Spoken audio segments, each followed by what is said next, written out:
Alright you guys, and welcome back to a brand new sculpting video. And this week I'm gonna make a frog.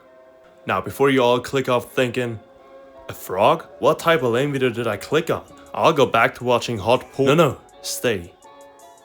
I won't be making no boring frog. I couldn't stand that myself. Instead, I'll be making the Muppet that rose to global fame and is arguably the world's most famous frog.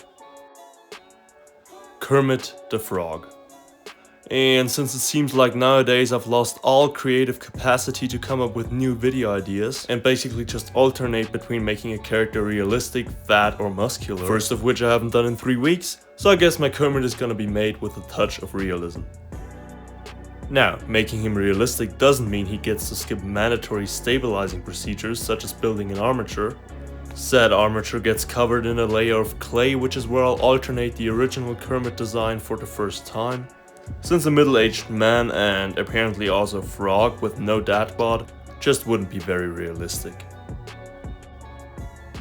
So after making said dad bod, I rolled 2 balls, which I'ma use to build up his legs.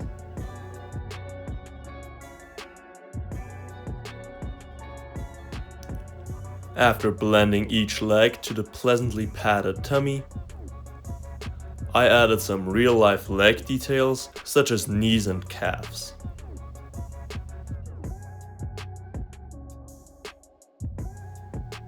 I then moved back to the belly where I added the necessary button, giving it a nice button-appropriate blend in. And don't worry, I won't be cutting you out of any feet action. Well, I never do such a thing. But you gotta exercise patience, since I'll be making those later. Since now we're on to making his arms. And after chopping 2 pieces of wire to size, I enclayed them while leaving them as thin as possible. After all, I don't want to make them muscular, cause that's something I'll be doing next week, I guess. Or maybe not. Guess you gotta stick around to find out, right? Anyways, I then ended up playing with another 2 balls, which in this case will be his hands. And I know that Kermit is supposed to have 5 fingers, but that just wouldn't be realistic for a frog. So I made 4 instead, and compensated by adding in some webbed skin between them.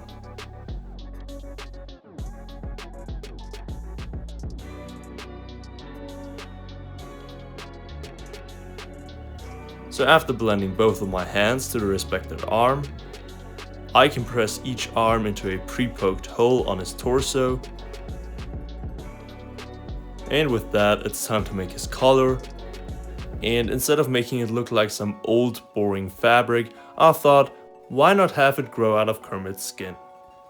Like some fungal infection. Ugh, gross. So I made a nasty looking leaf, which I can, after making it 7 more times, stick into his neck. Once I got them blended in, I got you rolling out another ball, this time of a very familiar size, which I'ma use to make his head. And luckily Kermit's head is pretty simple. I'll start by cutting half of my ball in half, followed by filling it with some red clay, which obviously is going to wind up being his mouth. And to make it look more realistic, I added an opening to the throat, as well as a uvula dangling from the top.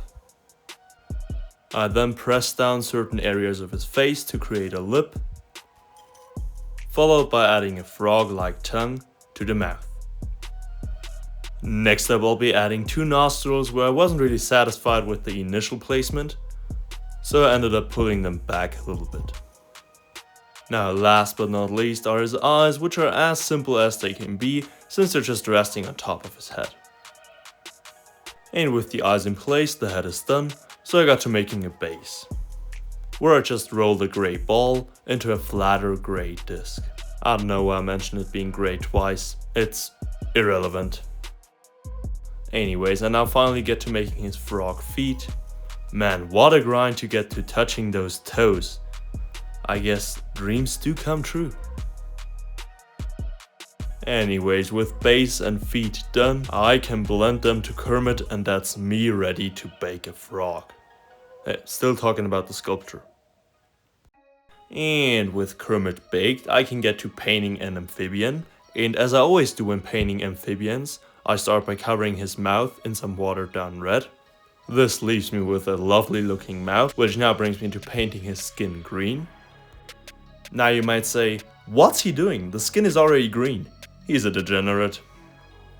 And first, taking 6 minutes to notice that doesn't make you the sharpest tool in the shed either.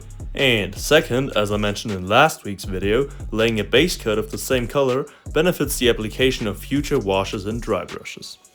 Speaking of washing, I haven't had a bath in ages. Well, that's irrelevant. What I wanted to say was I now applied a darker but also lighter green wash to all the yellowish green parts, followed by an awkwardly green wash applied to all the cracks and folds, where I realized the missed opportunity to add a butt crack.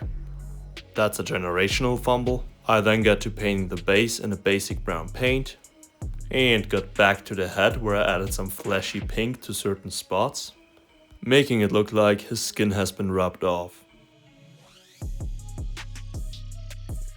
Then it's time for the star of the show, a sponge. I'm such a fan. And this one being especially fancy because it's a new one, which I'm gonna use for some dry sponging to highlight key elements of his body, well, mainly his belly. And since I always get pretty excited when there's a sponge in action, I didn't pay much attention and painted over some of the fungus. Doesn't matter though, since that's an easy fix.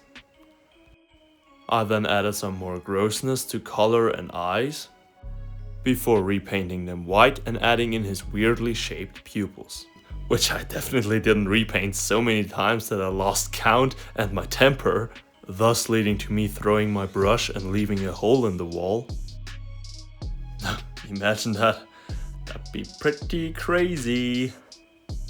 Anyways, I finished the eyes off with some UV resin, and with said resin in hand I added some more saliva to his mouth, which resulted in him absolutely drooling himself. However, that's my realistic Kermit done.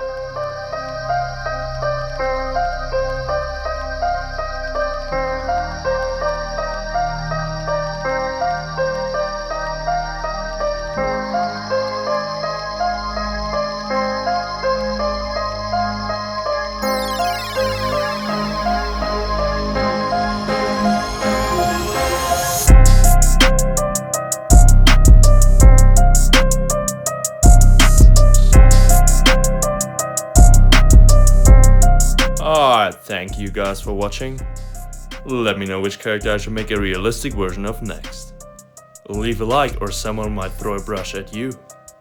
And as always, please subscribe baby, and if you feel extra sexy you can always check out my Patreon. It is very much appreciated. And I'll catch you in the next one. And I love y'all. Bye.